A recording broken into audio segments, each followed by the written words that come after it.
Et nous sommes de retour au plateau pour la suite de cette émission. Nous abordons notre troisième sujet. Nous parlons à présent du Ghana et aussi du Togo. John Mahama effectue sa première visite avant son investiture à Lomé. Il faut dire que le président de la République togolaise, Faure Gnassingbé Gnassingbé, a reçu ce mercredi 18 décembre le président élu du Ghana, John Dramani Mahama, une visite internationale du futur leader ghanéen qui était dans l'une de ses toutes premières, donc depuis son élection le 7 décembre dernier. John Mahama est élu le 7 décembre dernier. Il n'a pas attendu d'être d'abord investi. Il n'a pas encore pris le pouvoir officiellement, mais déjà, il commence des visites et sa première destination, c'est le Togo voisin. Nous en parlons avec nos invités. Je veux bien commencer par vous, Kokuvi Abaili Abassa. Qu'est-il venu faire à Lomé et pourquoi? Effectivement, John Dramani Mahama était élu tout récemment. Il va prêter serment le 7 janvier 2025. Il n'a pas encore pris fonction officiellement, mais c'est un président élu. Et il a commencé ses visites comme Trump le fait aussi, de l'autre côté. C'est un président, lui aussi n'a pas encore pris fonction officiellement. Donc, John Dramani Mahama a choisi le Togo comme son premier pays à visiter. Il a été reçu par le chef de l'État, son Excellence Faure Gnassingbé le 18 décembre, le 18 décembre 2024. Donc, ils ont échangé sur plusieurs sujets. Le premier sujet, d'après les informations que nous avons en notre possession, c'est la coopération entre le Togo et le Ghana. Et vous savez bien que c'est un monsieur qui avait déjà dirigé le Ghana au moment où le président Faure Gnassingbé était aussi au pouvoir. Donc les deux se connaissent. Donc les deux se connaissent parfaitement. Donc se retrouver encore pour renouer les relations d'amitié et de coopération entre les deux pays, ce n'est qu'une bonne chose. Et vous savez que une fonction présidentielle, vous n'attendez pas forcément la prise de fonction effective avant de commencer certaines démarches. Il faut rentrer en contact avec ses pairs pour avoir les vrais dossiers, surtout de la sous-région, avant même sa prise de fonction. Et vous avez vu son interview qu'il a donné à Deutsche Welle par rapport à la situation sécuritaire de la sous-région et surtout la manière dont les pays de l'AES ont été traités par la CEDEAO. Donc lui, il voyait, comme on appelle, une démarche autrement.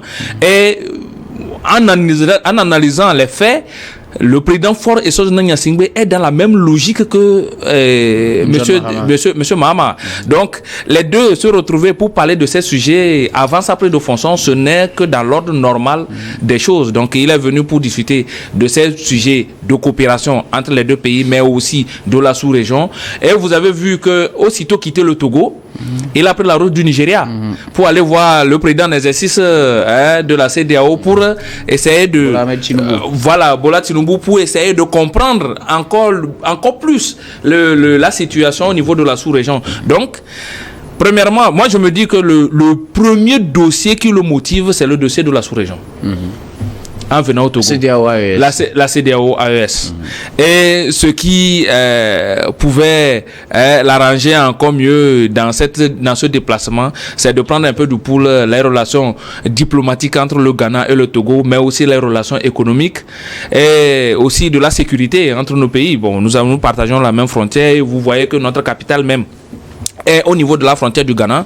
Donc ce sont des enjeux majeurs en matière de sécurité que les deux chefs d'État ont à égrener comme on appelle à cette occasion. Donc il y a plein de sujets quand même qui ont meublé leur discussion, mais les dossiers prioritaires, c'est la coopération économique, la coopération bilatérale entre le Togo et le Ghana, mais aussi la sous-région, notamment les pays de l'AES. Alors ce que je veux comprendre aussi, pourquoi ne pas attendre d'être investi et en faire peut-être une visite d'État ou une visite officielle et préférer le faire avant son investiture? Oui, il est élu, certainement qu'il va prendre le pouvoir. Donc, il commence par exercer déjà selon le pouvoir. Non, mais ça c'est au-delà même de l'entraînement. Il est dans la pratique déjà. Parce que cette visite, ils sont en train de discuter des sujets vraiment qui, dès sa prise de fonction, va commencer par mettre en exécution. Il ne va pas attendre d'être investi avant de venir, comme on appelle, toucher du doigt ce qui se passe dans la sous-région. Dès qu'il est élu, proclamé par l'organe qui organise les élections comme le président élu, il est déjà investi d'une manière ou d'une autre par le pouvoir, par le peuple pour exercer cette fonction. Il attend juste l'investiture officielle le 7 pour essayer d'être officiellement le président. Sinon, il a le plein pouvoir d'exercer ce, comme on appelle le pouvoir que le peuple, de faire ce voyage et d'exercer le pouvoir que le peuple lui a confié le 7 dernier. Eric Johnson, John Mahama, chez le président Faure à Lomé, les deux hommes se connaissaient depuis, puisqu'ils ont partagé la même période de présidence avec Mahama avant que Nana Akufo-Addo ne vienne. Mahama est réélu, il n'a pas attendu d'être investi avant de venir à Lomé pour cette visite. Ah, John Mahama, il est venu voir le jeu de doyen. Le doyen des chefs d'État de la sous-région, et effectivement pour discuter coopération, discuter situation de la sous-région et les relations entre la CEDEAO et l'AES, la situation globale de l'Union africaine, des pays qui sont en guerre, en conflit, etc. C'est de bonne guerre. Et tu posais la question de savoir pourquoi il n'a pas attendu son investiture avant de commencer par visiter ses pairs de la sous-région. Vous disiez tantôt que c'est un ancien président. Donc, il est déjà dans la fonction.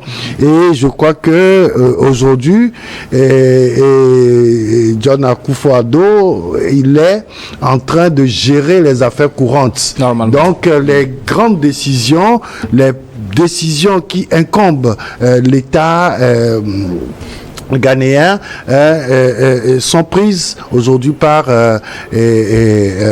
John Mahama, qui vient d'être élu par le peuple ghanéen. Et je crois que le Ghana et le Togo ont une longue histoire. Et je crois que dans la sous-région aujourd'hui, le poids du chef de l'État pèse dans beaucoup de situations. On parlait tantôt des éléments de la DGSE qui ont été arrêtés au Burkina. Il y a eu des militaires ivoiriens qui ont été arrêtés au Burkina, au Mali.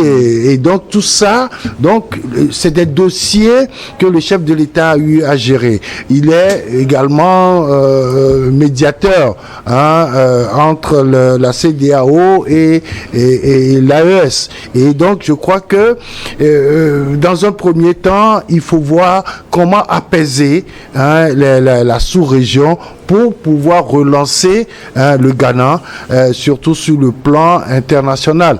Et vous n'êtes pas sans savoir qu'aujourd'hui, l'économie ghanéenne est en grande difficulté et il faut forcément chercher des voies et moyens pour relancer cette économie. Et pour le faire, on a besoin de ses voisins immédiats, on a besoin d'une sous-région qui soit totalement en paix. Et je crois que c'est cette vision-là que John Mahama a, et il a commencé sa visite. C'est pas comme certains chefs d'État qui commencent leur visite en Europe et ailleurs. Donc je crois que c'est de bonne guerre.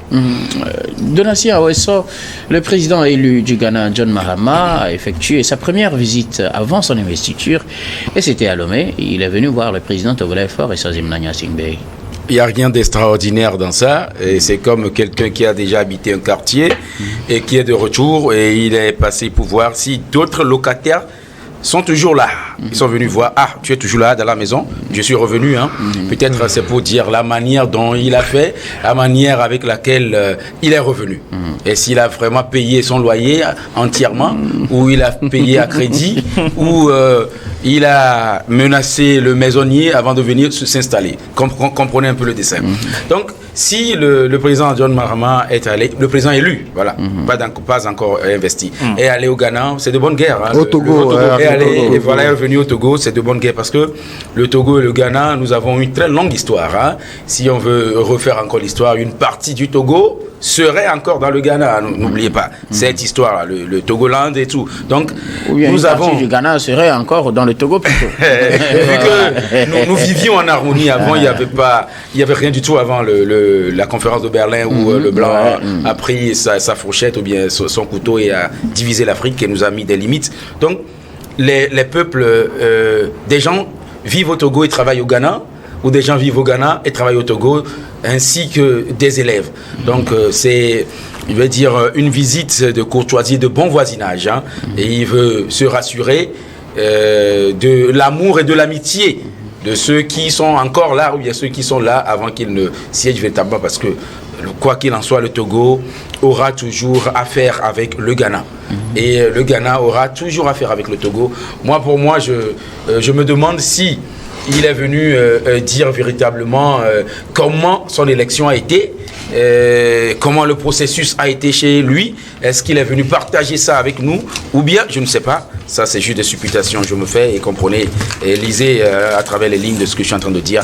Et John Mahama, c'est une ferveur actuellement au Ghana, sa venue, et une bouffée d'oxygène pour certaines personnes. Les populations l'attendent après le 7 janvier à l'œuvre. Donc, on attend de voir ce qu'il a encore dans sa juge baissière à amener au Ghana pour ce nouveau mandat qu'il a décroché avec brio, bien sûr, hein, et sans contestation, où son adversaire lui-même a reconnu la défaite avant la proclamation des résultats, et où un pays dans lequel les médias ont vraiment été mis à contribution de ces élections, et j'ose croire que d'autres pays frères et amis puissent copier cette façon de faire au Ghana. Merci beaucoup. Je crois que c'est tellement que John Mahama a eu le soutien de Faure Gnassingbé pour se représenter quand même, hein, parce que ces derniers jours, hein, avant ce scrutin-là, on l'a vu s'afficher avec beaucoup d'autorités togolaises, hein, des anciens députés, des anciens ministres, et même certains directeurs encore en fonction, hein, on l'a vu avec tous ces gens-là. J'estime, hein, qu'il est juste venu remercier quand même le soutien de Faure Gnassingbé à sa candidature.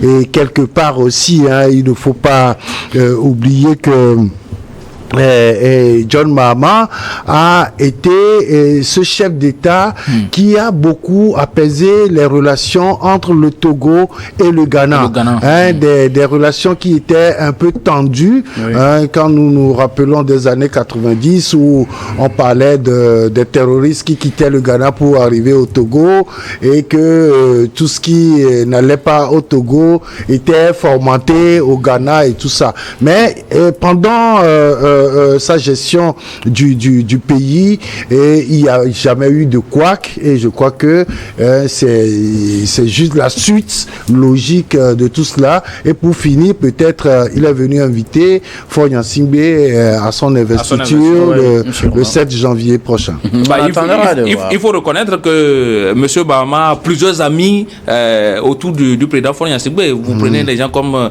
le ministre Pascal Bodiona. C'est un ami très serré de John Dramani Mahama, et il y en a plusieurs comme ça. Donc, à cette visite, vous avez vu, il y a plusieurs quand même que le président Faure s'est entouré pour accueillir John Dramani Mahama. Donc, ce n'est qu'une bonne relation entre les deux pays qui se félicitent, qui s'apprécient. Merci beaucoup à vous tous pour vos contributions. Nous allons marquer une nouvelle pause, puis on reviendra tout à l'heure pour la dernière partie de cette émission, dernière partie que nous allons bien évidemment consacrer au Togo.